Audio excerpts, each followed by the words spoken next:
Axkenddagi filialimizga Hyundai avtomobilini ximchiskaga olib qolganmiz. Videoni oxirigacha kuzatib turinglar. Bu avtomobilni qanchalik holatini yaxshilab bera olamiz.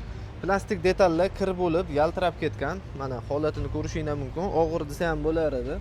Mashina ancha-muncha urinib qolgan. Xudo xolasa, detalni ximchiskadan keyin mana shu joylarini matviy holatda pardozlab, chiroyli qilib beramiz.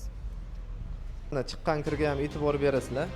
O'rindig'i mana sizlarga ko'rinish uchun ajratib qo'yganmiz. Bu taraf ximchiskadan keyingi holat, bu taraf ximchiskadan oldingi holat.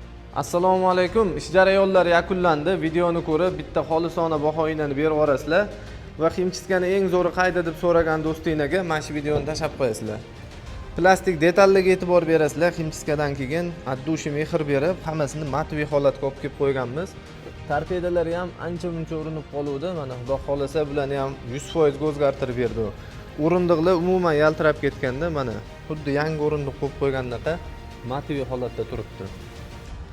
Avtomobilimizning yuragi oxirgi marta Koreyada zavoddan chiqishda mana shu holatda bo'lgan. Ikkinchisi Elegant Avto Studiyada. Ko'rishingiz mumkin, bu avtoximiyalar o'ziga uncha-munchaga chang tortmaydi. 3 oy 4 oy xudo xolasa mana shu holatda yuradilar. Xizmatlarimiz sifat haqida bitta xolisona fikr bildirib, bizni qo'llab-quvvatlashda davom etsanglar, xudo xolasa xursand bo'lamiz.